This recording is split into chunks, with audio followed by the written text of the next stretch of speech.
fans of a Horus Heresy, the Solar Auxilia, and miniatures lost to the mists of time, thank you very much for joining me for a look at a very unusual model and piece of Horus Heresy history today. So, firstly, we need to go back in time. Let me set the scene with this story. So back in the year 2014, the fourth book in the Horus Heresy Black Book series was released, and that was Horus Heresy Conquest. Within this, the main focus of the book was the introduction of the Solar Auxilia. So the Solar Auxilia was a spacefaring elite Imperial army formation, which were second to the Astartes in terms of the Imperium's war-waging machine in the Great Crusade. And of course, they became wrapped up in the Horus Heresy. This included a full army list with a selection of brand new models. And these models were designed by Edgar Skomorowski, who was working as a designer for Forge World at the time. And there's an interesting story to this as well, and I'm sure many of you know, but just for those who don't, the story goes that Edgar was wanting to learn 3D computer-assisted design, and in his own time, he taught himself how to use some software.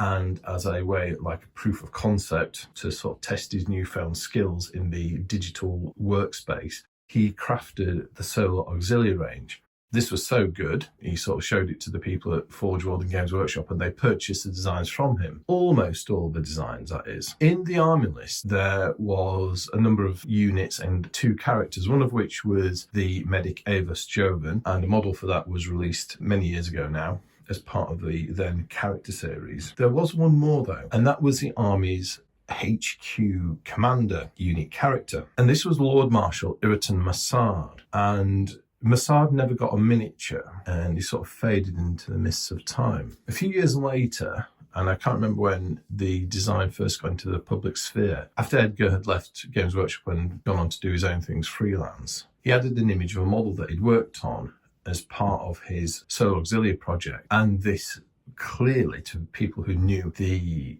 book and the background that was written for it, was Ireton MaSade. And it was essentially an officer model wearing an exoskeleton. This was the ambulator frame, as it was called in the book. And as we've been going along, you can see the images of these various things I've shown you. So fast forward 10 years to 2024, which is where we are today. This year, back in, I think it was July or maybe June, Edgar put a post up on his Instagram page saying that he was going to do a limited run of a miniature which he named the Walker and the Crows. And this was essentially his Ireton MaSade model. And I've got hold of one of those. He only did a limited run. I believe there's only been 75 made, but I've got one. I thought I could share a little bit of an unpacking with you today because it's a fascinating model. So that's the background. What we're going to do is I've got all the bits here that came. We're just going to go through those, have a look at it, have a look at the details, the design, get a bit of a feel for it. As I said, this is a one of 75 model. So it's a limited edition, highly specialist model. So I won't be sort of subjecting to the usual sort of critique of quality and whatnot. Although I suspect from what I've seen so far, it is produced to a very high standard. What I'm most interested in is the actual design itself. So without further ado, let's start. So we'll begin it, as we like to do on Channel Leaky Cheese, at the beginning. And a good place seems to be the ambulator frame itself. Well, certainly the main segment of it. There we go. So look at that. So this is the exoskeleton.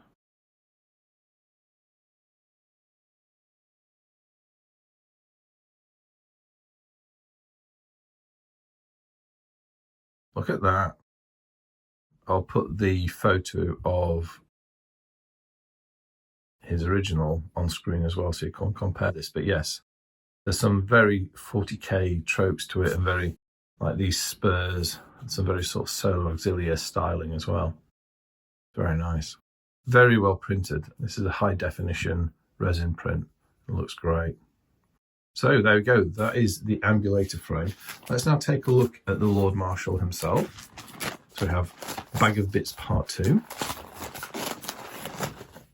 As I mentioned a moment ago, this is a limited edition. So here we go. The Walker and the Crows. It's got a number there. I think this is 24 of 75, and then Edgar's signature. And this is a little memento plaque to go on the scenic base, which we'll come to separately. Here we have the body. I don't know if he's actually done any work to alter this from the original. I'm not sure if he had to do some sort of agreement with GW's IP team to make this happen. Yeah, no, I have no idea how this goes together yet. I'm not going to try force bits on this. Yeah, there we go. Some beautiful detailing on his cloak. Lots of motion in him. Yeah, and if you ever got the tactical command squad for the Solar Auxilia, there's a lot of similarities here with the design notes and style. They're very nice. We then have the arms. Now, these are the arms for the ambulator frame. These aren't MaSade's arms, because obviously these are colossal, aren't they? Look at that. If we put these against the ambulator frame, we can see that those are going to fit rather nicely. And that is a pretty decent fit straight off. Some lovely detailing on the mechanical actuation on this. This is a power sword.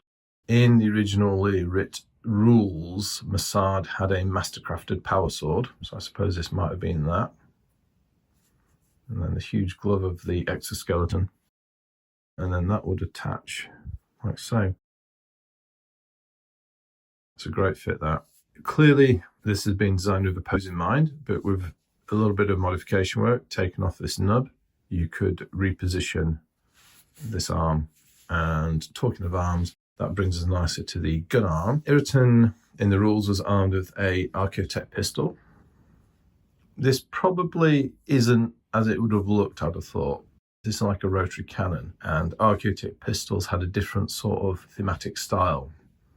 So this may have been redesigned if it had ever gone into production with Forge World, because they've got rules around Games Workshop around making weapons look like the type they're supposed to represent, so you get some continuity with pistols. There is variation and flexibility around that. It's not hard and fast, but there is a general design language style that applies to weapons of a particular type.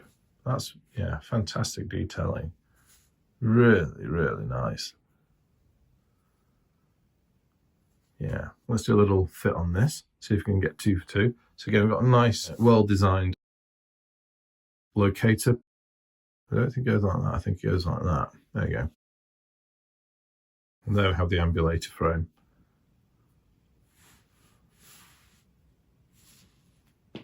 Oops, got away, didn't it? See if we can it'll hold. Yeah, it's magnificent.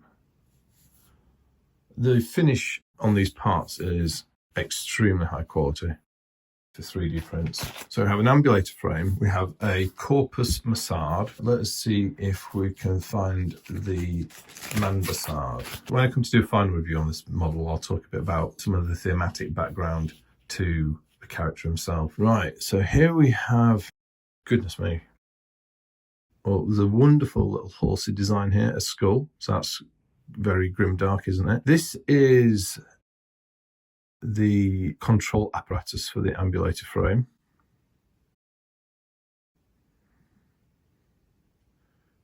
In terms of the legs. That's wonderful, that, yeah. Such fine details.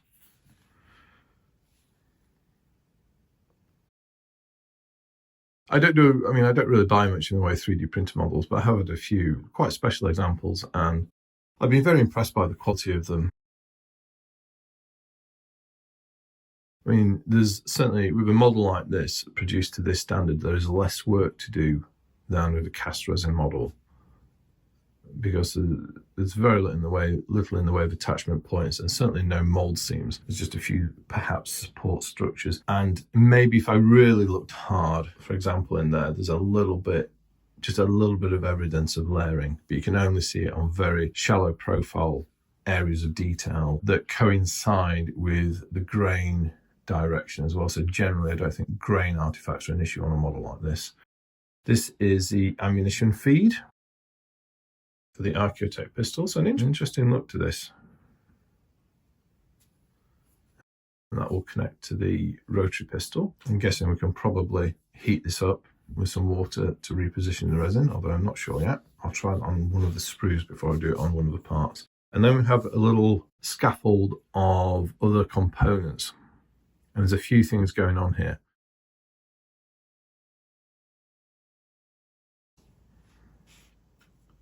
Got a new camera at the moment, so giving a little test of that. So we have helmeted MaSade, unhelmeted MaSade, collar MaSade, and raised helm MaSade, and then his 2 fists for the exoskeleton as well.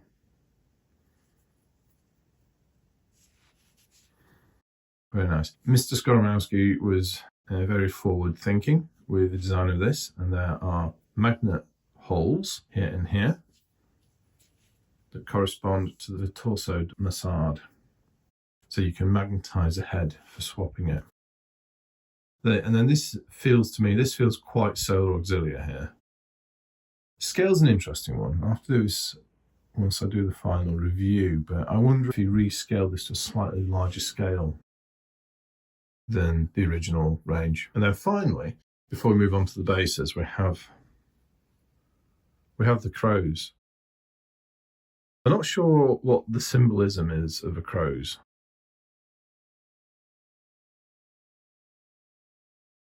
Perhaps if someone knows that, you could add it in, because the crows actually come with their own little base, and we'll just move on to that, which we have here.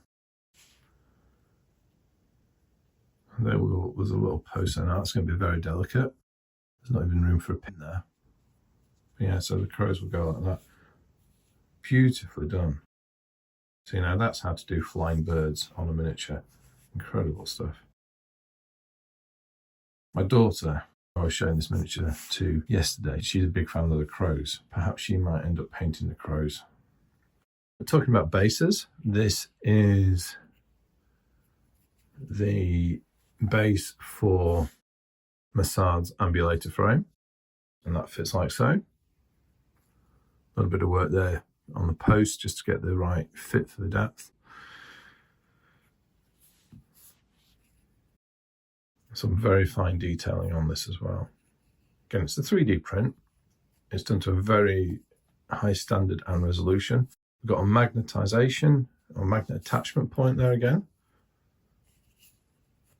for the base, and we'll come to the scenic base as well. And we've got these tufts of long grass in amongst the rocks, which adds nice texture to the base as well. Talking of the base, this is the scenic base itself. We've got 2 mounting points. This is for MaSade's ambulator frame, and this is for the crows. And let's see, at the chance of it not fitting, we should do a little test fit. So anyone who's made a Horus Heresy character series model will be very familiar with this sort of setup. But no, that fits fine. I mean, he's not gone for a super snug fit, which I kind of appreciate, because those Primarch bases take a bit of skill to get together, to put it mildly. But yeah, that's nice. Very, very, very attractive, that. Yeah, so MaSade will be like so. MaSade will be like so. And the crows will be down here. Sorry about the shadow there, but it won't quite stay, so I'm not going to leave them like that, just in case it falls. Again, we've got lots more of the tufted grass, long tufted grass, and then some stones as well. Lots of texture here. There's quite a large support scaffold here to remove. And then here is the mounting position for the plaque that I showed you earlier in the review. And that goes there. The walker and the crows. This is the second model, or chapter 2, as Edgar has called this in his range of models. And I think he's got some more planned. And if you follow him over on Instagram, details in the description, you can watch this evolve as he creates his new models. As well as a actual produced resin model like this, he was selling a single user license STL file. So someone had their own printer, they could print it for their own personal use. There's one final piece of the model, and that's this tray. When I first got it, I was trying to figure out what it did, but as I unpacked it, I realise that this is a mount that this is going to sit in. And that's just adding to the sort of feel that this is a display piece as much as it ever would be a gaming model. Some warping on this to remove, definitely. That will probably look nice on a piece of like a mahogany dark wood base or something like that to really show it off. So there you have it. The Walker and the Crows, a fascinating model from Edgar Skomorowski and a revived relic from the history of a Horus Heresy. It's quite something thinking that the rules for this first came out in 2014, so clearly the design may be 1 or 2 years older than that. So it's been quite a long journey to get to here, but get to here we have. I think this is an absolute joy. I'm so glad that Edgar was able to produce any of them, and I feel very privileged to have got hold of one. Yeah, there you go. I think it's a beautifully produced piece, very high quality printing, and I'm looking forward to putting him together. So I hope you found this an interesting review of The Walker and the Crows by Edgar Skomorowski.